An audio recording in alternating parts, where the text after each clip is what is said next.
In the aftermath of that decision, a narrative often creeps in. It's a voice that whispers and sometimes shouts that you were weak, that you didn't try hard enough, that you gave up. You're left holding the broken pieces, wondering if your act of leaving was, in fact, an act of failure. I am here today to reframe that story, to tell you with absolute conviction that your goodbye wasn't weakness, it was self-respect. In the quiet that follows the slamming of a door, or the hollow finality of a sent text, or the simple unspoken understanding that a chapter has reached its end, a peculiar and insidious narrative often begins to take root. It doesn't arrive with a shout, but as a whisper, a subtle corrosion at the edges of your resolve. It's the ghost of doubt that haunts the spaces you used to fill with someone else's presence, the critical inner voice that picks up where the arguments left off.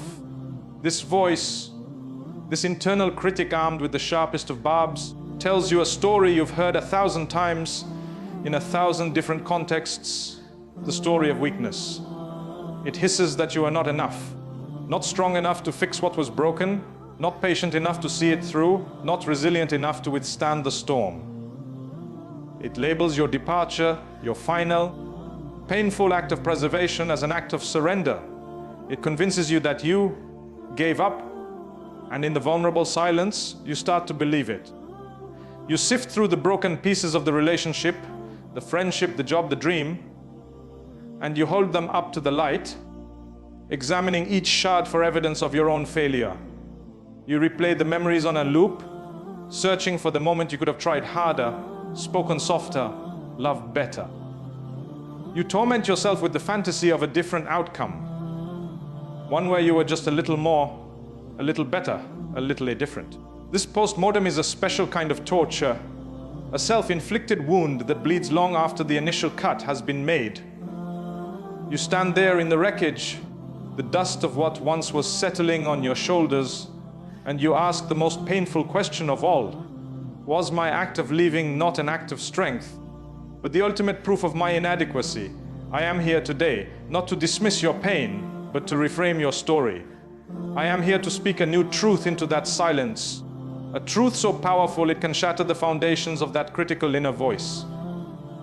I am here to tell you, with absolute conviction, to look at that decision not as a failure of your character, but as its ultimate affirmation. Your goodbye was not weakness. It was not a white flag raised in defeat.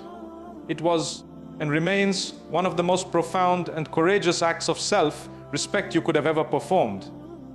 Let's dismantle this myth, piece by painful piece. We are raised in a culture that canonizes endurance. We are taught to fight, to persevere, to grit our teeth and bear it. From childhood fables about the little engine that could to adult admiration for those who stick it out in miserable marriages or soul-crushing careers, we are fed a steady diet of a very particular and very narrow definition of strength. It is a strength defined by sheer force of will, by the capacity to absorb pain and keep moving. There is honor in this, of course, but what we are rarely taught is that this is only one facet of true strength. The other, perhaps more vital facet, is the wisdom of discernment. It is the strength to know the difference between a battle that will forge you and one that will break you, between a struggle that leads to growth and one that leads only to decay. Staying in a situation that systematically erodes your sense of self, that disrespects your boundaries, that demands you sacrifice your joy on the altar of its continuity, this is not strength. This is a form of self-betrayal disguised as loyalty. It is the slow, quiet suicide of the spirit. When you make the choice to walk away from such a dynamic, you are not admitting defeat. You are, in fact, declaring a profound victory. You are winning the most important war you will ever fight, the war for your own soul. You are standing on the battlefield of your life, looking the enemy in the eye, whether that enemy is disrespect, neglect, toxicity, or simply a fundamental misalignment with your core self. And you are choosing to stop supplying it with ammunition. You are choosing to stop being a casualty. That moment of leaving is not a single, simple action. It is the culmination of 1,000 smaller moments of quiet bravery.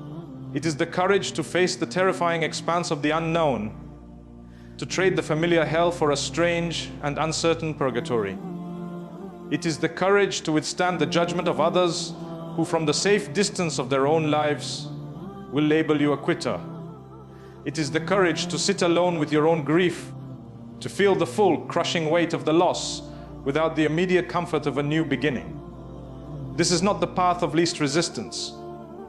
The path of least resistance is to stay, to numb yourself, to make excuses, to slowly disappear into the background of your own life.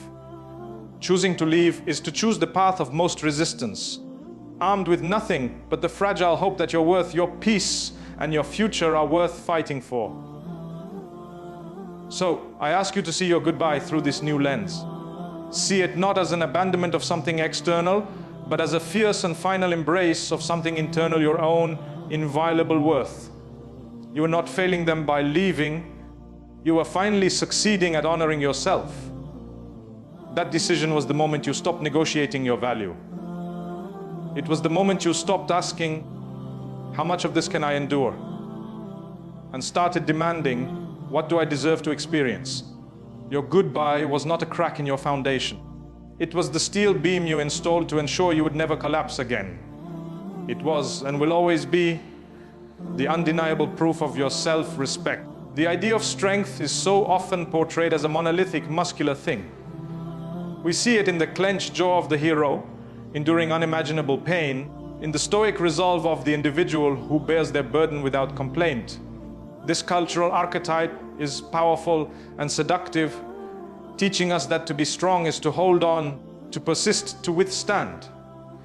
There is without question a place for this kind of fortitude, but this singular narrative has cast a long and often damaging shadow, creating a false dichotomy where letting go is automatically equated with failure. We have been taught to see strength as a measure of our capacity to carry weight, but we have been tragically untaught in the art of knowing what weight is ours to carry in the first place. True, enduring strength is not merely a measure of brute force endurance, it is, at its core, an expression of profound wisdom. It is the wisdom of discernment, the ability to know what to hold on to with every fiber of your being, and with the same clarity, to know what must be released. Consider for a moment the image of a deep-sea diver entangled in the grasping tendrils of a kelp forest. The more they thrash, the more they fight against the relentless pull, the tighter the bonds become, depleting their precious oxygen, drawing them closer to a silent, desperate end. Is it weakness for that diver to stop fighting the kelp itself, to instead draw a knife and cut themselves free? Is it surrender to choose life over a futile battle with an unyielding force? Of course not. It is the ultimate act of self-preservation, a decision born of intelligent clarity in the face of mortal danger.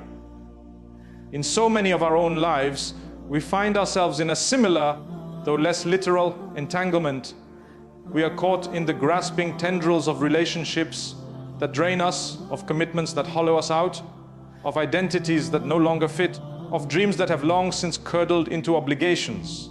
We thrash, we struggle, we expend our emotional and spiritual energy fighting the environment itself, convinced that if we just struggle harder, we can somehow transform the nature of the thing that has us in its grip. This relentless struggle is what we have mistaken for strength. We wear our exhaustion as a badge of honor, our growing resentment as proof of our sacrifice. We believe the pain is a sign that we are doing something right, that the very difficulty of the situation is a test we must pass. But this is a dangerous fallacy. The diver's strength does not lie in their ability to withstand suffocation. It lies in their lucid understanding of the reality of their situation and their courageous decision to change it. Your strength in choosing to say goodbye was this exact same kind of lucid courage. You stopped fighting the kelp. You assessed the entanglement and recognized, with a stunning and painful clarity, that the only way to survive was to sever the bonds. This is not a failure of endurance. It is a triumph of intelligence over instinct, of wisdom over stubbornness. This act of release is perhaps one of the most spiritually sophisticated actions a human being can take.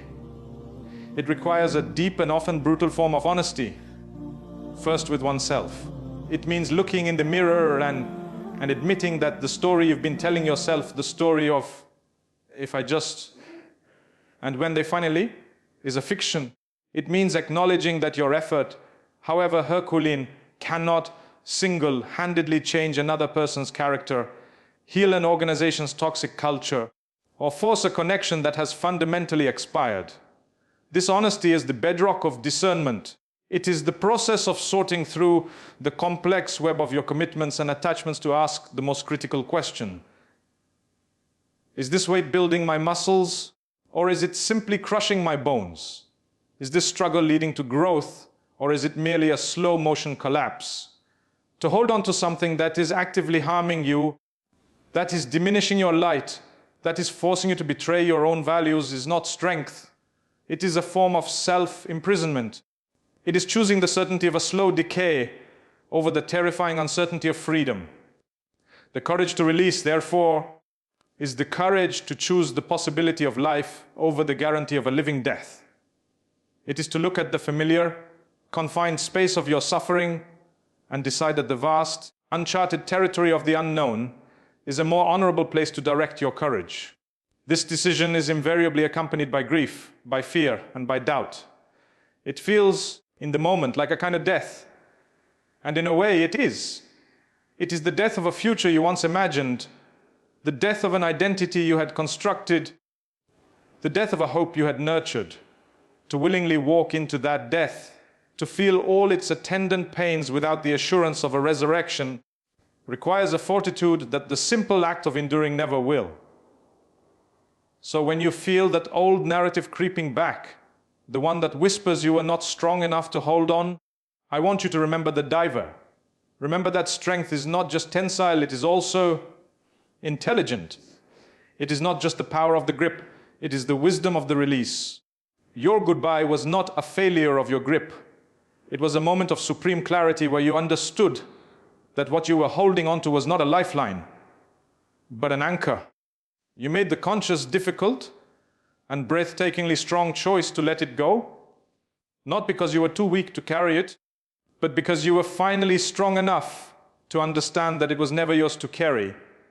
You chose to stop carrying a burden that was meant to be set down, and in that act, you didn't lose your strength. You reclaimed it.